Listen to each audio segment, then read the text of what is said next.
پانی بہت دور ہوتا ہے. وہ قلعہ جس کے دفاع کے لیے وہ نکلے تھے وہ بذات خود مسلمانوں کی سیج میں ہوتا ہے, لیکن مسلمان اس سیج کو اٹھا کر اب اپنی پوری قوت اور طاقت ہتین کے میدان میں لے آتے ہیں.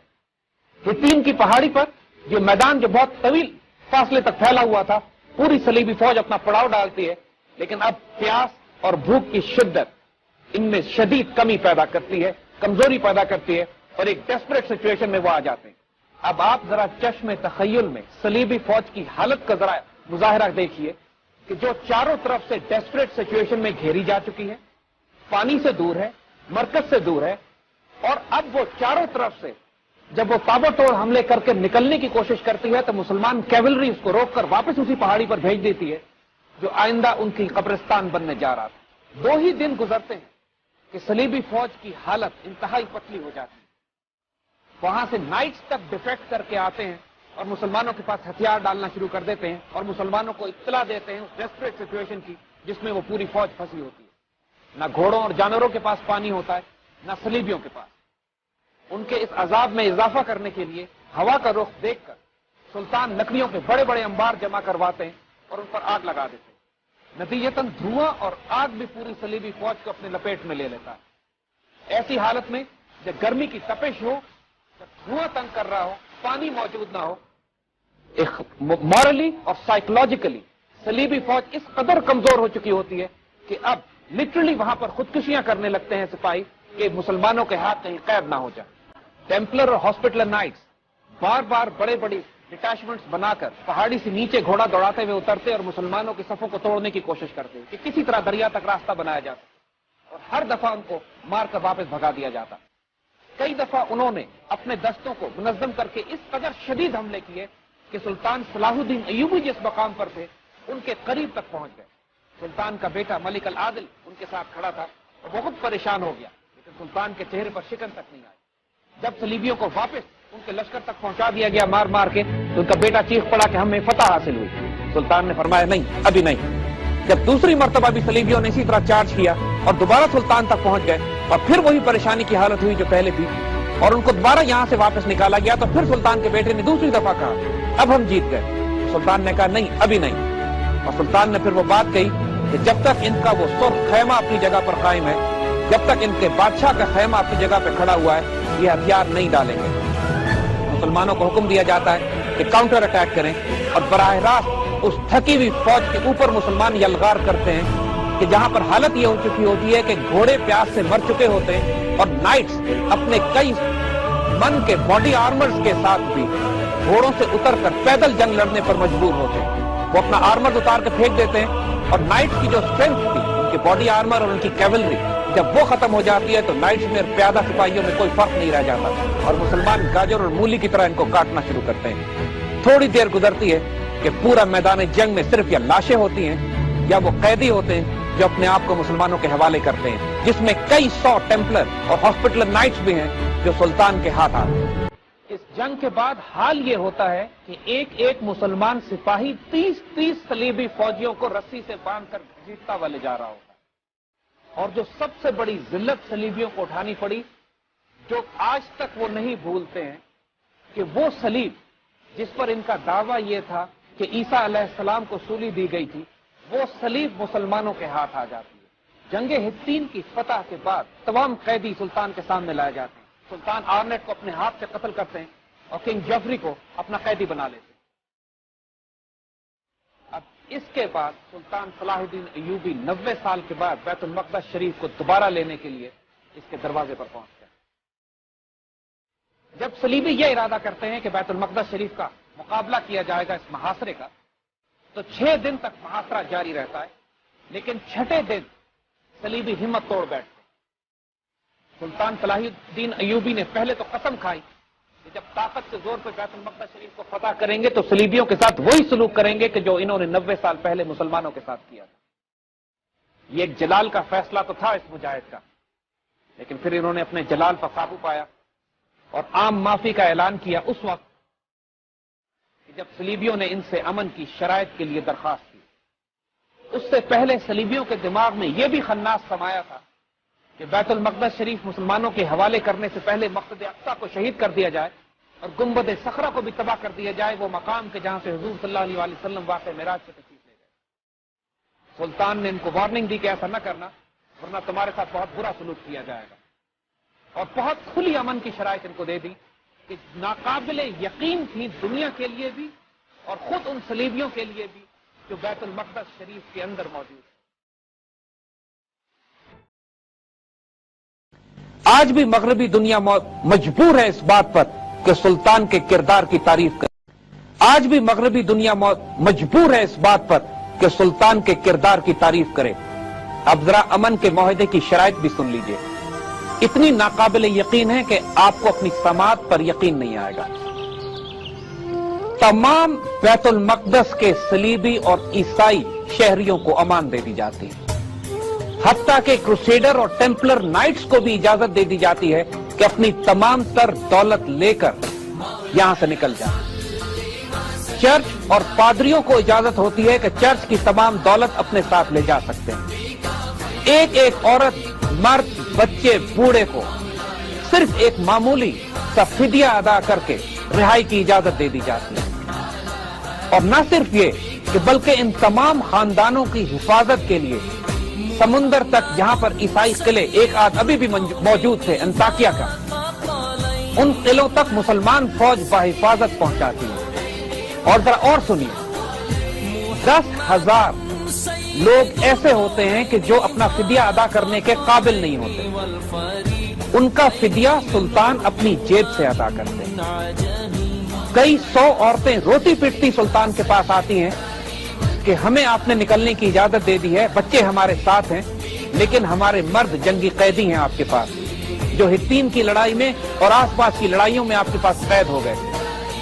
ہم ان کے بغیر تباہ و برباد ہو جائیں گے، ہم پر رحم کیجئے، ہمارے مرد ہمیں واپس کر دیجئے۔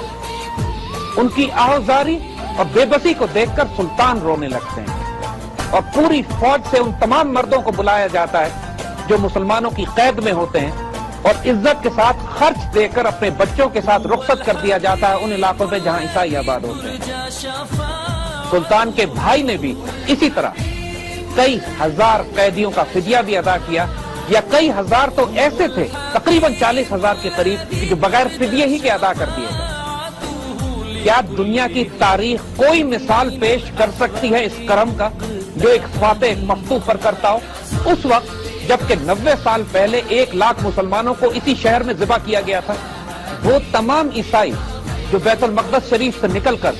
عیسائی علاقوں کی طرف گئے، وہ انطاکیہ اور ٹریپولی کے قلعے کے پاس پہنچے۔ پھر تاریخ نے یہ بھی دیکھا اور مغربی مورخوں نے اس کو نوٹ کیا ہے کہ ان دونوں عیسائی قلعوں نے اپنے ہی عیسائی مہاجرین پر دروازے بند کر لیے اور ان کو قلعوں سے باہر چھوڑ دیا، حتیٰ کہ ان کو لوٹ بھی لیا۔ لوگوں نے، ان مہاجرین نے جو بیت المقدس شریف سے نکل کر پناہ کے لیے اس طرف گئے تھے، اپنے حکمرانوں کو کوسنا بھی شروع کیا اور صلاح الدین ایوبی کو دعائیں دی کہ جس نے ان کو اتنی عزت اور احترام سے یہاں تک پہنچایا۔ پوری امت مسلمہ سے فقراء، درویش، علماء سلطان کے ساتھ مسجد اقصی میں پہلا جمعہ 90 سال کے بعد ادا کرتے ہیں۔ وہ منبر جو نور الدین زنگی نے تیار کروا دیا تھا بیت المقدس شریف کی فتح کے لیے، اس منبر کو لایا جاتا ہے، مسجد اقصی میں رکھا جاتا ہے، شکرانے کی نمازیں ادا کی جاتی ہیں اور پہلا جمعہ ادا کیا جاتا ہے۔ جب جنگ حطین میں شکست اور بیت المقدس شریف کے مسلمانوں کے پاس چلے جانے کی خبر پوپ کے پاس پہنچتی ہے تو اس کو دہشت کے مارے اور دکھ کے مارے دل کا دورہ پڑ جاتا ہے اور وہ انتقال کر جاتا ہے۔ نیا پوپ فوراً ہی اس کی جگہ پر آتا ہے اور آتے ہی پوری صلیبی دنیا میں ایک صلیبی جنگ کا نقارہ بجایا جاتا ہے اور تمام بادشاہوں کو خطوط لکھے جاتے ہیں کہ صلیبی جنگ کا آغاز کر دیا گیا ہے، اپنی اپنی فوجیں لے کر تمام قسطنطنیہ میں جمع ہوں۔ اس زمانے میں فرانس اور انگلینڈ کی بادشاہتیں آپس میں خونریز متصادم تھی۔ انگلینڈ کا بادشاہ وہ ہے جس کو تاریخ رچرڈ دا لائن ہارٹ کے نام سے یاد کرتی ہے۔